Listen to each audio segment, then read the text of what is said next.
Ya. Hidup buruh. Hidup perempuan. Hidup. Hidup mahasiswa. Hidup. Ya. Saya di sini dari Dewan Pengurus Federasi Serikat Buruh Demokratik Kerakyatan FSEDAR.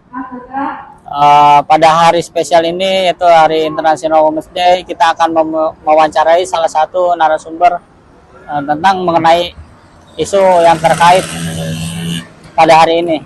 Ya, tentunya di samping saya ada siapa Mas namanya? Saya Cecep Sudrajat. Mas Cecep Sudrajat, salah satu buruh pabrik yang ada di kawasan MM 2100, tentunya di Bekasi ya. Ya, betul. Dan di sini Mas Cecep, saya ingin bertanya mengenai isu-isu yang terjadi di Hari International Women's Day ini. Apakah buruh perempuan masih mengalami eksploitasi atau diskriminasi di tempat kerjanya? Ya, untuk kali ini ya karena momen sekarang itu International Women's Day, problem-problem terkait buruh perempuan itu masih banyak terjadi di perusahaan. Contohnya ya pelecehan seksual oleh atasan, rekan kerja, terus terkait fasilitas hak-hak buruh perempuan di perusahaan, misalkan ya adanya cuti haid, padahal menurut undang-undang kan ada cuti haid, terus dipersulit dalam cuti melahirkan. Nah, terus perusahaan itu nggak mau buruh perempuan ini untuk cuti melahirkan. Ada salah satu perusahaan lah, masih banyak perusahaan yang seperti itu. Jadi daripada dia cuti untuk melahirkan, lebih baik dia mengundurkan diri atau langsung di PHK. Tapi kebanyakan perusahaan nggak mau ada ucapan PHK, tapi ucapannya kepada buruh perempuan itu mengundurkan diri dengan iming-iming bahwa setelah melahirkan, setelah punya anak, bisa kembali lagi ke perusahaan. Padahal belum tentu si buruh perempuan itu bisa bekerja kembali ke perusahaan tersebut. Nah, itu problem yang terjadi di perusahaan ya. Soalnya cuti melahirkan, cuti haid itu sudah diatur secara jelas dalam Undang-Undang Ketenagakerjaan di Indonesia ini. Tapi banyak perusahaan tidak mau menjalankannya. Nah, selain itu ada juga kekerasan berbasis gender secara online sekarang.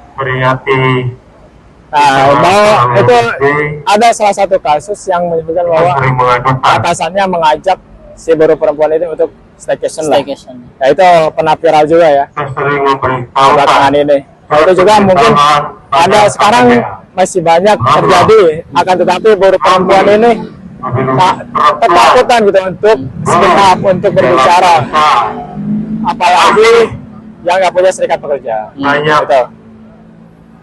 Lalu dari problem-problem ini, diskriminasi, KPPA menuntut untuk apa? Misalkan Mas Cecep untuk meminta apa kepada KPPA ini agar problemnya ini cepat terselesaikan lah, sebenarnya terrealisasi. Ya.